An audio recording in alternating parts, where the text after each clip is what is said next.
Hey guys, I just wanted to give you a quick update of something that we just found out.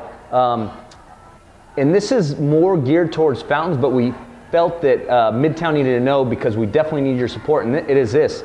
We are, on our Yelp, we are super close to hitting 4 stars.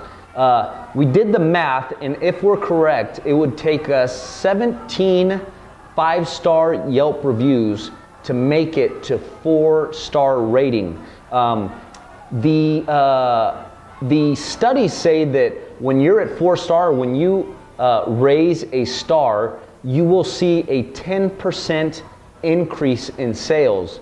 10% increase in sales means that there's going to be more people coming in the door, which is going to be seen in your tips, which we're estimating anywhere from $4,000 to $6,000 extra dollars in tips just because of the star. So first of all, what we want to say is awesome job. It is just incredible to see the kind of history of where we've been with Yelp, and to see that we're giving the incredible service, and say thank you to your kitchen staff because of the food is on point, and we're seeing that in the reviews as well. The second thing I would say is we're not asking to pad the numbers whatsoever, but if it's only going to take 17, I would definitely ask around, or if you know people are having a great time, maybe ask them if they could Yelp, go to family and friends and say, hey, we would appreciate a 5-star Yelp review just so we can hit that 17 mark and take us to the next level. So anyways, I just want to let you guys know about that,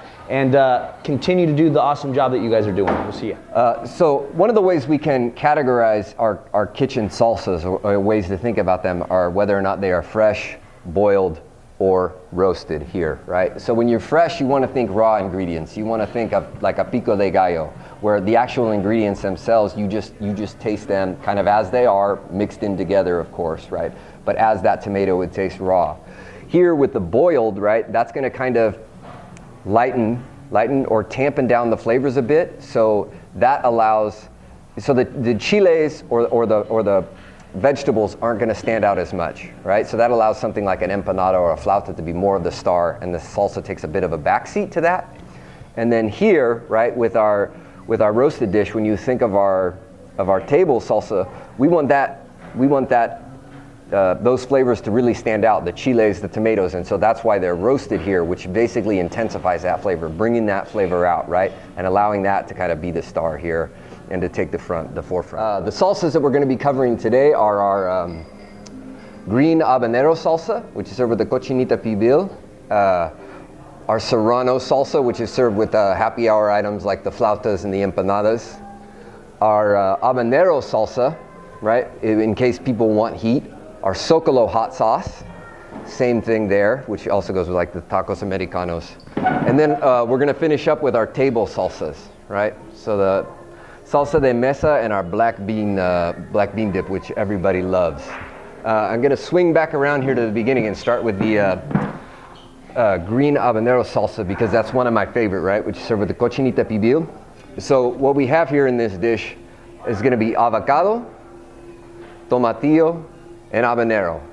That doesn't have garlic, right? It does have garlic. It does have garlic. Okay, so it does have garlic, but this is really simple, a great salsa, right? It's just all blend together or pureed, which is a fancy way of saying that it is blend together. Moving on to the serrano salsa here. The serrano salsa, all of these items are going to be boiled in water. So that's tomato, garlic, onion, and serranos. And here we just have a little sample of jalapenos, right, which isn't in the dish, and tomatoes in addition to that. But you can see here the difference, right? And so that boiling in water is going to kind of lighten down or tamper the flavors of the tomato, but you can see the kind of the change that happens there. Next up with the habanero salsa, same thing, right? So we're going to have habanero, we've got onion, and we've got garlic, right? So a slight change, but this is going to be boiled in our white wine vinegar, and then it's going to rest in that before it's all blend together. The Zocalo hot sauce, very similar as well. Here we've got California chilies, Japonese chiles, garlic, and onion. And again, this is going to be boiled in white wine vinegar and allowed to rest in that before it's all blend together to produce the salsa that you see on a daily basis. the mesa salsa, right, is changed a little bit in that it is roasted. So what we're going to have here roasted are the tomatoes, the jalapenos, and the onion. And here in the back you can see roasted jalapenos, right, and roasted tomatoes. And here's the difference between the boil and the roasted tomatoes. So you can see that black kind of char, which is going to intensify the flavor, give it a little bit of a smoky flavor as well, but they're great. And so before that's all blended up and together, fresh cilantro and garlic are going to be added before that's blended up together.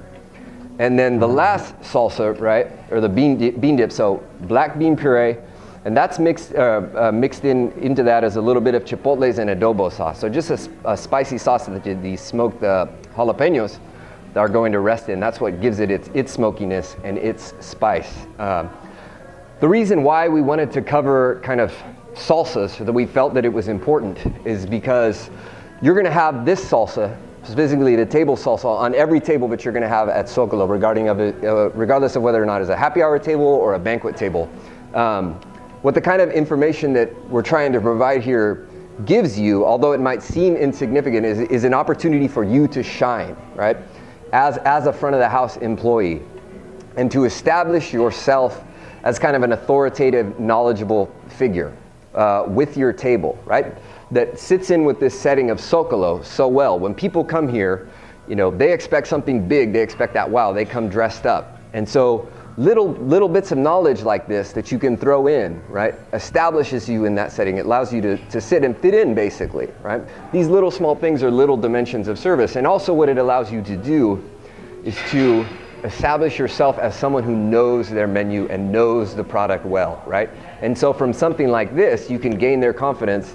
They begin to build trust in you. They trust you as kind of like someone who has an expertise in hospitality or service, and from there, you can steer towards, away perhaps from enchiladas towards a cochinita pibil, or away from a house margarita and towards a Julio Bermejo margarita, right? All right, guys, so thanks for checking us out this week on 10-minute trainings, 10-minute video trainings. This, like Eric said, and thanks for doing that, because no problem. You're talking about a guy who's been at the restaurant for 10 years and has 100% been part of the growth and energy of the restaurant. And he was even in Fountains when we opened to help us get going over there. That's how much we appreciate what he does for the company. But anyways, great class. I really appreciate it. Next week, we'll be on a completely different topic, and we look forward to doing that with you guys. Take care. See you later.